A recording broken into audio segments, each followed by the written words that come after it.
Hello everyone. कैसे हैं आप सब? बढ़िया। ठीक है। आज बेटा हम लोग कैलकुलेशन ऑफ एटम के कुछ क्वेश्चन डिस्कस करेंगे। तो करें स्टार्ट। चलो।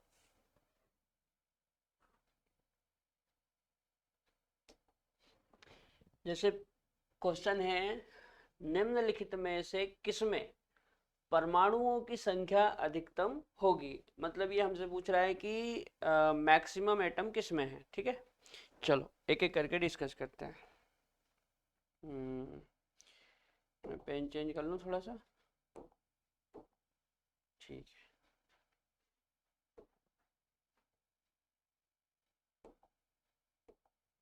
ठीक है, देखो पहला ऑप्शन क्या है। पहले ऑप्शन में है O2 का 1 ग्राम। पहले ऑप्शन में क्या है बेटा? O2 का 1 ग्राम। अच्छा, एटम कैसे निकालते हैं, फॉर्मूला बताओ। तो number of atom equal to mole into X into N. ठीक है। अब चूंकि मोल तो दिया नहीं है, वेट दिया है, तो हम मोल को क्या लिख लेंगे? वेट अपान, अच्छा ये O2 दिया हुआ है तो यहाँ पे मॉलिक्यूलर वेट लिख लेंगे, into X into N A. ठीक है। अच्छा, वेट कितना दिया है? तो वेट है 1 ग्राम। कितना है? 1 ग्राम। और चूंकि O2 दे रखा है, क्या दे रखा है? O2। तो बेटा एक ऑक्सीजन का वेट होता है 16, तो दो का कितना हो जाएगा? 32। मतलब यहाँ पे मैं लिखूंगा 32 इंटू, दो है ऑक्सीजन में एटम, तो यहाँ पे 2 इंटू एन है। ठीक है। अब ये 2 से 32 कितनी बार जाएगा? 16 बार। तो ये हो जाएगा 1/16 एन। कितना हो जाएगा? 1/16 एन। आप इसको सोल्व करोगे तो ये लगभग लगभग आएगा, नहीं जाने एक जीरो, लगे दशमलव, उतारी जीरो, 10। अभी भी नहीं जाएगा, फिर जीरो, फिर जीरो, 100। अब 16 का पार्ट पढ़ो। 16 16 16 32, 16 48, 16 चुक 64, 16 पंज 80, 16 छक 96। मतलब लगभग लगभग 6 बार। और एन ए ऐसा का ऐसा ही। ठीक है। एन ए का मल्टीप्लाई आप मत करो, है ना, क्योंकि हमको केवल कम ज़्यादा बताना है। ये हो गया हमारा ए वाला। चलो बी वाला देखते हैं। बी वाले में क्या है? लिथियम का 1 ग्राम। तो डायरेक्ट फॉर्मूला लगा दूं मैं, एटम इक्वल टू वेट। अब यहाँ पे नॉर्मल लिथियम दे रखा है तो आप एटॉमिक वेट ले लो, weight upon atomic weight into X into N A. ठीक है। वेट कितना दे रखा है? 1 ग्राम। और एटॉमिक वेट 7 है ना, ये यहाँ पे तो गलती से एजी प्रिंट हो गया है, ये लिथियम है। ठीक है, तो 7 ले लेते हैं। अब यहाँ पे नॉर्मल एक ही लिथियम है, तो एक्स की जगह एक आ जाएगा इंटू एन है। ठीक है। इसको सोल्व करेंगे तो 7 का 1 में भाग नहीं जाएगा, तो नहीं जाने की जीरो, लगे दशमलव, उतारी जीरो, 10 हो गया। अभी 7 एकम 7। ठीक है। मतलब लगभग लगभग 0.1 एन आएगा। कितना आएगा?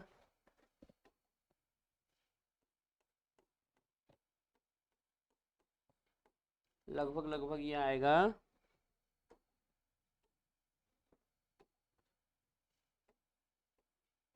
0.1 एन। ठीक है। पूरा सोल्व करना है तो बेटा उसमें तो बहुत टाइम लगेगा, और एग्जाम में हमारे पास इतना टाइम नहीं होता है ना, तो हम लगभग लगभग मान के इसको सोल्व कर सकते हैं। अच्छा, सी वाला ऑप्शन देखो। सी वाले ऑप्शन में क्या है? Atom equal to weight upon atomic weight into X into N. Weight कितना है? अभी इसका भी 1 ग्राम ही है, तो 1 ले लिया, और एटॉमिक वेट कितना दिया है 108, तो 108 ले लिया, इनटू यहाँ पे एक ही एज है तो 1 हो जाएगा, इनटू Na। ठीक है, अब 108 से 1 में भाग नहीं जाएगा, है ना, तो नी जाने की 0, लगाई दशमलव उतारी 0, कितना हो गया 10, अभी भी नहीं जाएगा, फिर 0, फिर 0, अब कितना हो गया 100, अभी भी नहीं जाएगा। ऐसा करते हैं, एक और 0 लगा लेते हैं, तो ये अब हो गया 1000। अब 108 से आप 1000 में डिवाइड करोगे तो लगभग लगभग मेरे हिसाब से ये जाएगा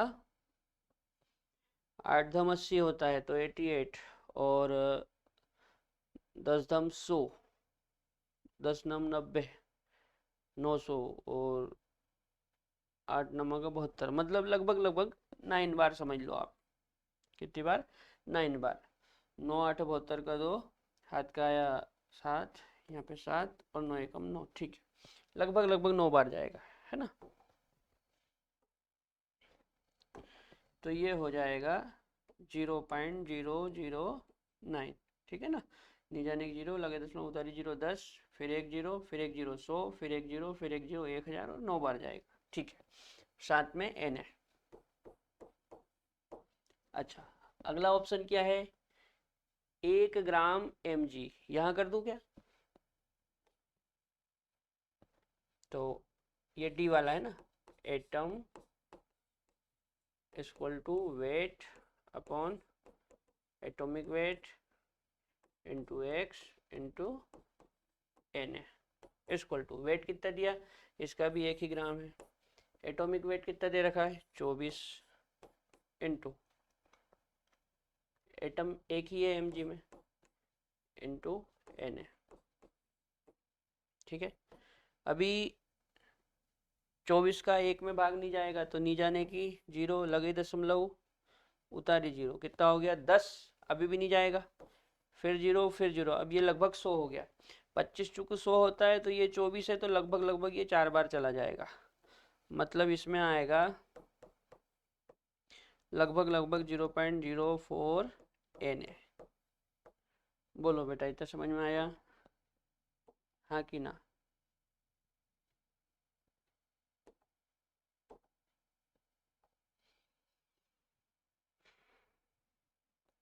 अपन ने क्या करा, अपन ने एटम वाला फॉर्मूला लगाया है, mole into X into N, जो कि मैंने इसके पहले वाले लेक्चर में आपको बताया था, है ना।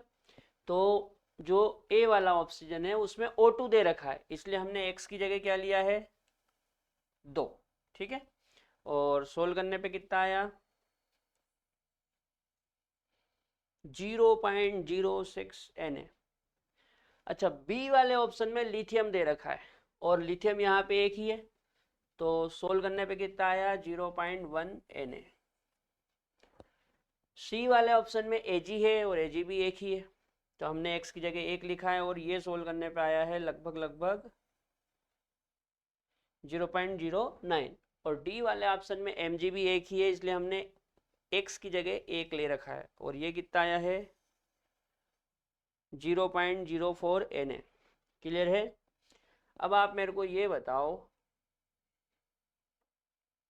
कि ज़्यादा कौन सा है, 0.06 ज़्यादा है, या 0.1 ज़्यादा है, या 0.009 ज़्यादा है, या 0.04 ज़्यादा है, तो सीधी सी बात है 0.1 ज़्यादा है। भाई इधर देखो, ये डी वाले में 0.04 है, और ए वाले में 0.06 है, और सी वाले में तो 0.009 है, जबकि बी वाले में 0.1 है, मतलब बी वाला ऑप्शन सही है। तो लिथियम के 1 ग्राम में सबसे ज्यादा परमाणु होंगे, ठीक है। बोलो, इतना समझ में आया, एक बार नोट कर लो इसको, है ना, अच्छे से नोट कर लो।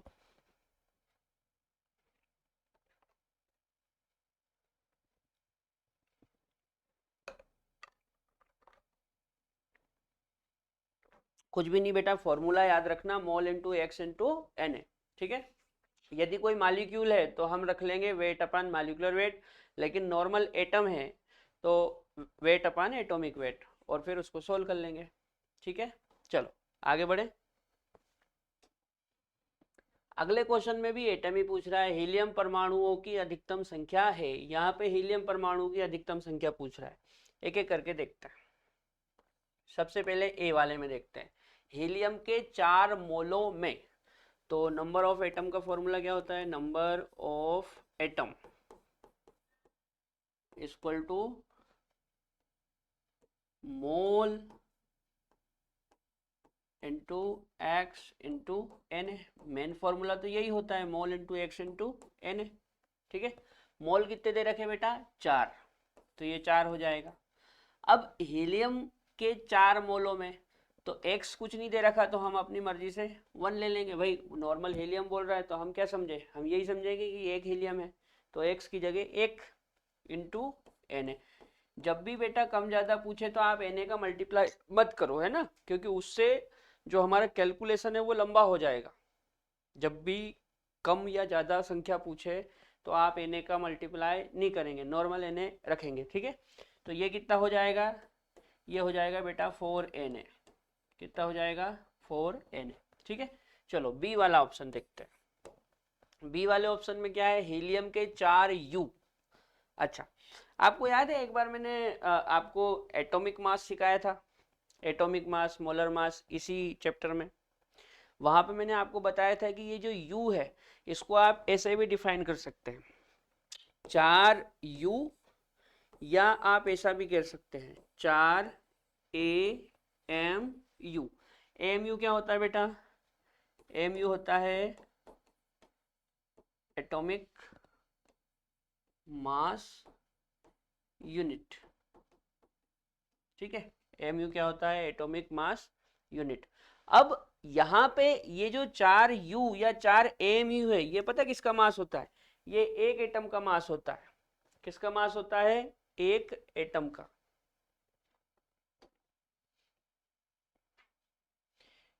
किसका मास होता है, एक एटम का। तो यहाँ पे लिख सकता हूं मैं mass of one atom, mass of one atom. इसका मतलब ये है कि बी वाले ऑप्शन में तो केवल एक ही एटम है। समझ में आ रही बात, 4U या 4AMU का मतलब है कि ये एक एटम का मास है, मास ऑफ वन एटम, मतलब इसमें तो केवल एक ही एटम है। चलो इसके बाद सी वाला देखते हैं। सी वाले ऑप्शन में क्या है, हीलियम के 4 ग्राम। तो यहां पे हम क्या करेंगे, एटम इक्वल टू वेट अपान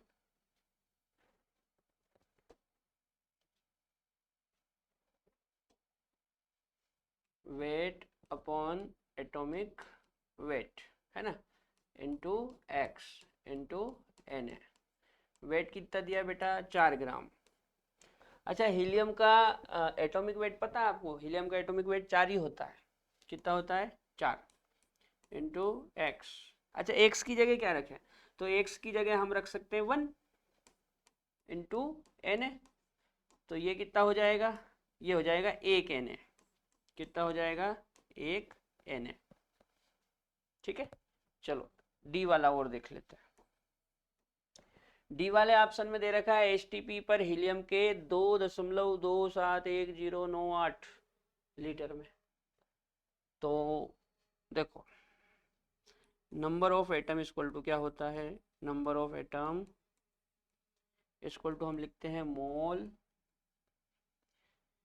यार जगह कम पड़ रही है,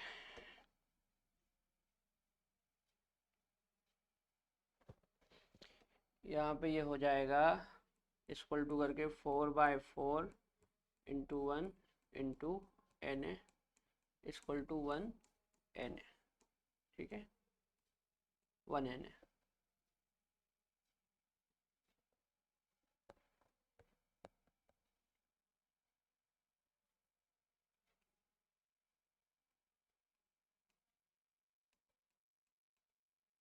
ठीक है, number of atom equal to क्या होता है बेटा, mole into X into N A. ठीक है। अब चूंकि इस सवाल में मेरे को वॉल्यूम दे रखा है, तो हम मोल को वॉल्यूम के फॉर्म में कैसे लिखते हैं, वॉल्यूम अपान 22.4, ठीक है, इंटू x एक हो जाएगा, Na ऐसा का ऐसा ही।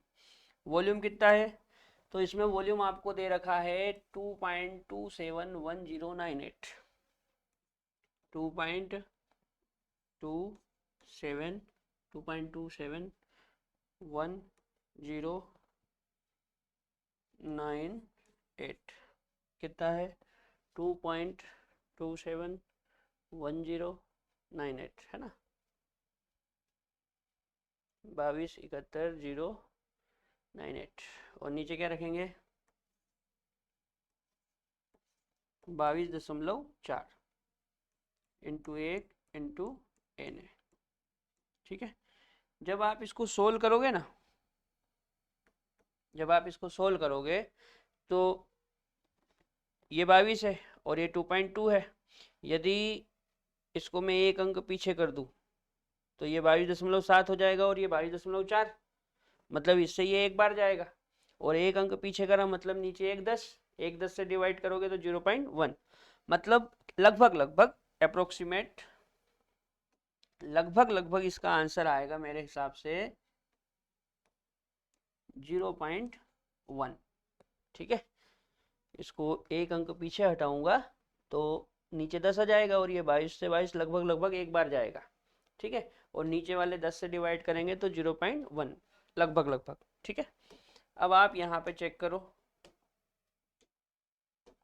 चेक करो, पहले वाले ऑप्शन में कितने हैं, 4 Na, और दूसरे वाले में तो एक ही एटम है, कितना एटम है, एक एटम।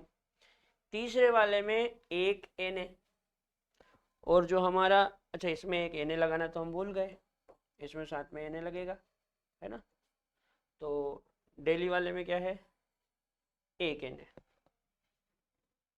अब ये तो एक एटम है तो इसको तो भूल ही जाओ, ये खाली एक एटम है, इसको तो भूल जाओ। यहाँ पे 0.1 Na एटम है, यहाँ पे एक Na एटम है, जबकि यहाँ पे 4 Na है, तो सीधी सी बात है 0.1 Na से ज्यादा एक Na, और एक Na से ज्यादा 4 Na, मतलब हमारा आंसर हो जाएगा ए वाला। कौन सा, ए वाला, ठीक है, हीलियम के 4 मोलों में ये ए वाला। और बी वाले में तो केवल एक एटम है, ठीक है, ये आप बहुत अच्छे से समझ लो, 4U या 4Mu, 4U या 4Mu, इसका मतलब है कि ये हीलियम के एक एटम का मास है, मतलब यहाँ पे हीलियम का केवल एक एटम है, ठीक है। बोलो, इतना समझ में आया, एक बार नोट कर लो इसको।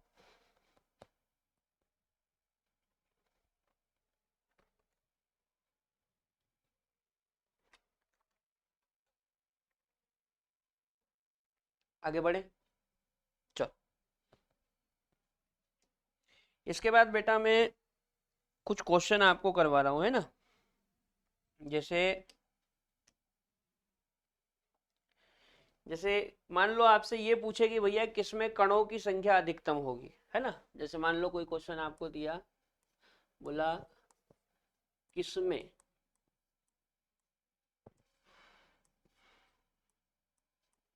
कणों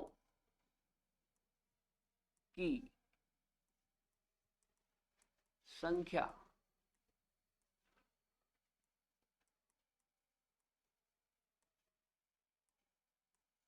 अधिकतम है, ठीक है। आपसे क्वेश्चन बोला कि किसमें कणों की संख्या अधिकतम है, और फॉर एग्जांपल आपको ऑप्शन दे दिए, जैसे मान लो ए ऑप्शन दे दिया आपको 14 ग्राम N2, ठीक है, बी ऑप्शन आपको दे दिया 32 ग्राम O2, सी ऑप्शन आपको दे दिया 34 ग्राम अमोनिया,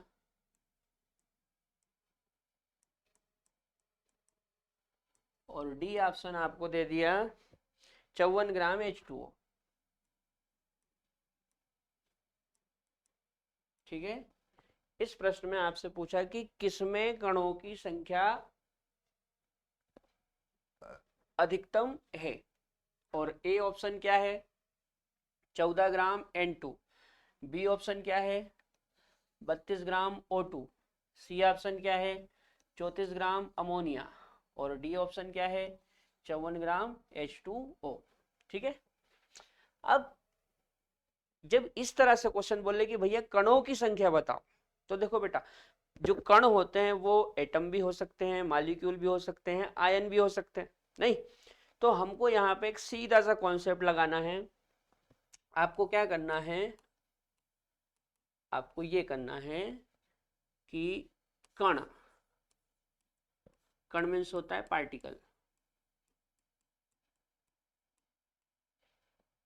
ये डायरेक्टली प्रोपोर्शनल होते हैं मोल के। किसके? मोल के।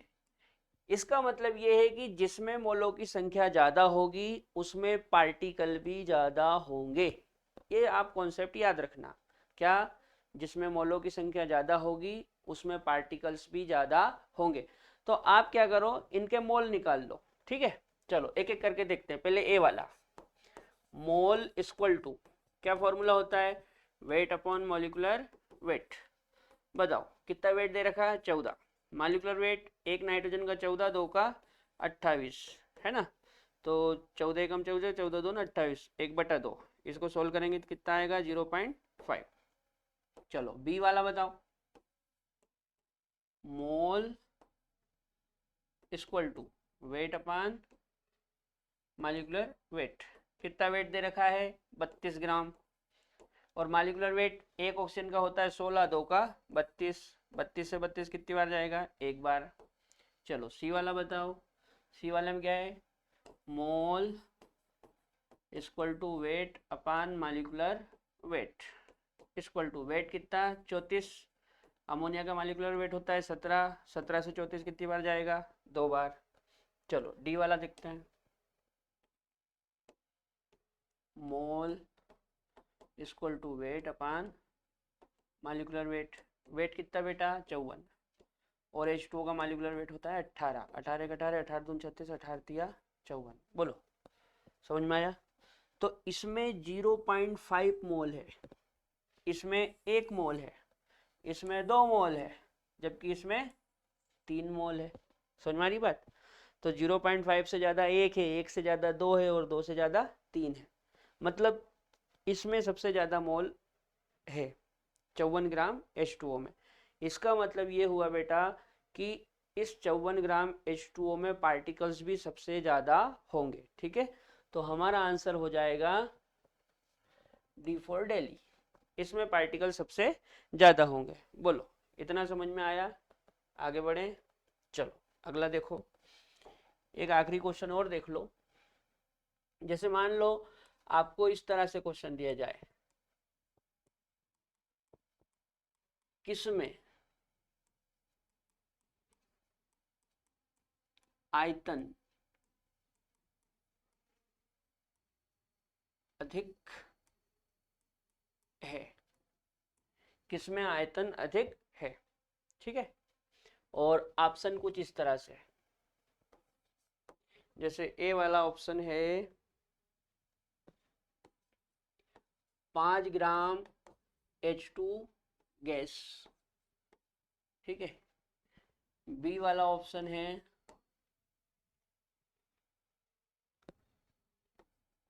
32 ग्राम O2 गैस।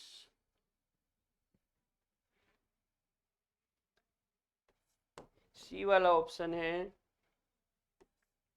7.1 ग्राम Cl2 गैस। और डी वाला ऑप्शन है 28 ग्राम 28 28 ग्राम N2 gas.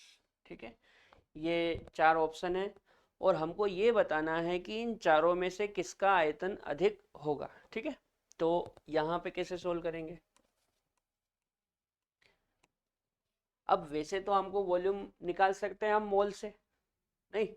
Mole equal to क्या होता है? वॉल्यूम अपान 22.4। तो वहां से हम वॉल्यूम कैलकुलेट कर सकते हैं, लेकिन आपको ये सब करने की आवश्यकता नहीं है। हम क्या करेंगे, हम एक कॉन्सेप्ट याद रखेंगे, वॉल्यूम, वॉल्यूम को हिंदी में बेटा आयतन बोलते हैं। तो ये जो वॉल्यूम होता है ये भी डायरेक्टली प्रोपोर्शनल होता है मोल के, ठीक है। जो वॉल्यूम है वो डायरेक्टली प्रोपोर्शनल होता है किसके, मोल के। मतलब आप कुछ मत करो, मोल निकाल लो, जिसमें मोल ज़्यादा होंगे उसका वॉल्यूम ज़्यादा होगा, ठीक है। चलो एक एक करके चेक करते हैं। सबसे पहले ए वाला, ए वाले में क्या, mole equal to weight upon molecular weight. Weight कितना दिया है 5, और हाइड्रोजन का हो जाएगा 2, एक हाइड्रोजन का 1 तो 2 का 2, ये कितनी बार जाएगा 2.5 बार जाएगा। 5 का आधा कितना होता है 2.5। चलो बी वाला ऑप्शन देखो, बी वाले ऑप्शन में mole equal to weight upon molecular weight. Weight कितना दे रखा है 32, और O2 का मॉलिक्यूलर वेट भी 32, एक ऑक्सीजन का 16, 2 का 32, 32 से 32 कितनी बार जाएगा बेटा, एक बार जाएगा। अच्छा सी वाला ऑप्शन देखो, सी वाले में क्या करेंगे, mole equal to weight upon molecular weight. Weight कितना है 7.1, और Cl2 का मॉलिक्यूलर वेट होगा 71। देखो एक क्लोरीन का होता है 35.5, तो 2 क्लोरीन का कितना हो जाएगा 71। ये जाएगा 0.1 बार, कितनी बार 0.1 बार। ये पॉइंट हटाओगे नीचे 10 आ जाएगा, 71 से 71 कट जाएगा। अब 10 का 1 में भाग लगाओगे तो 0.1। अच्छा डी वाला चेक कर लो, mole equal to weight upon molecular weight. Weight कितना दे रखा बेटा 28, और N2 का मॉलिक्यूलर वेट भी आपको बताऊं 28 ही होता है। एक नाइट्रोजन का 14 तो 2 का 28, है ना, 14 दूना 28, 28 से 28 कितनी बार जाएगा, एक बार, ठीक है। मतलब यहाँ पे आपके मोल आए 2.5, यहाँ पे 1, यहाँ पे 0.1, और यहाँ पे भी 1। तो कौन सा ज़्यादा है 2.5 ज़्यादा है। इसका मतलब ये है कि ये जो 5 ग्राम H2 गैस है इसका वॉल्यूम सबसे ज़्यादा होगा। बोलो हाँ कि ना, समझ में आ रहा है। तो इस तरह के प्रश्नों में आपको केवल मोल निकालना है। आपसे पार्टिकल की संख्या कम ज़्यादा पूछे या वॉल्यूम कम ज़्यादा पूछे तो ऐसे में आप क्या करेंगे, मोल निकालेंगे, ठीक है। जिसके मोल ज़्यादा होते हैं उसमें पार्टिकल भी ज़्यादा होंगे और उसका वॉल्यूम भी ज़्यादा होगा। बोलो इतना समझ में आया। आंसर क्या हो गया हमारा A4 आगरा, ठीक है। अब बेटा अगले लेक्चर में मैं आप लोगों को इलेक्ट्रॉन का कैलकुलेशन बताऊंगा, ठीक है। तब तक के लिए जय राम जी की।